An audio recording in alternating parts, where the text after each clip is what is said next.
नहीं थम रहा जेएलएनएमसीएच में घोटालों का खेल, सारा खेल अस्पताल अधीक्षक कार्यालय से हो रहा संचालित।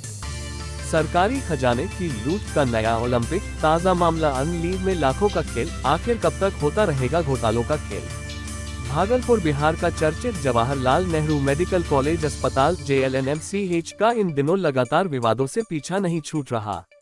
यहाँ तो एक से बढ़कर एक कारनामे हो रहे हैं। भागलपुर के इस चर्चित अस्पताल में न सिर्फ मरीजों का इलाज होता, बल्कि सरकारी खजाने की लूट में भी ये पीएचडी कर रहा है, और वह भी बड़े शातिर तरीके से, जिसकी भनक भी किसी को नहीं होता और लाखों करोड़ों का खेला हो जाता। हाँ, तो तब है सब कुछ अस्पताल अधीक्षक कार्यालय से ही हो रहा। ज्ञात हो कि कुछ दिन पूर्व जब यह मामला आया कि एक नर्स मैडम 3 साल तक छुट्टी पर रहीं और उन्हें इसके लिए 28 लाख रुपए का वेतन और प्रमोशन इनाम में दिया गया, तो लगा कि बस यही हद है। लेकिन नहीं, जेएलएनएमसीएच के प्रतिभाशाली अधिकारियों ने तो लगता है घोटाला शब्द को ही नया अर्थ दे दिया है। रिटायरमेंट पार्टी या रिश्वत पार्टी।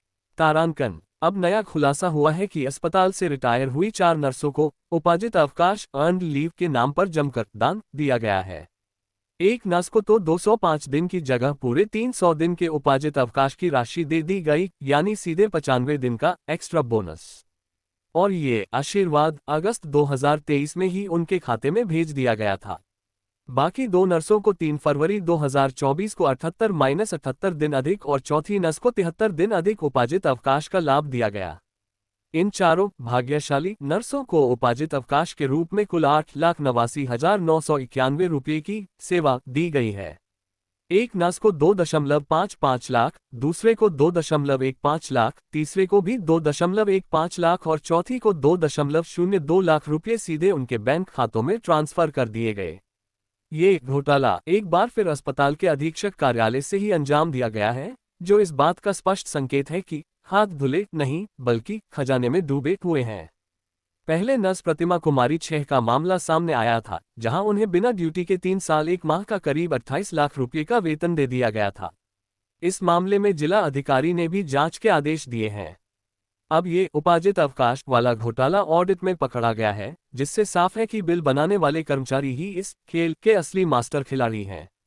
एक के बाद एक जिस तरह के घोटाले भागलपुर जेएलएनएमसीएच में सामने आ रहे हैं, उससे ये सवाल उठना लाजिमी है कि क्या अस्पताल में सब कुछ ठीक चल रहा है, या फिर ये सिर्फ घोटालों का खेल हो रहा है।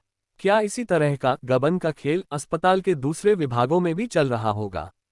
इससे अब इनकार नहीं किया जा सकता।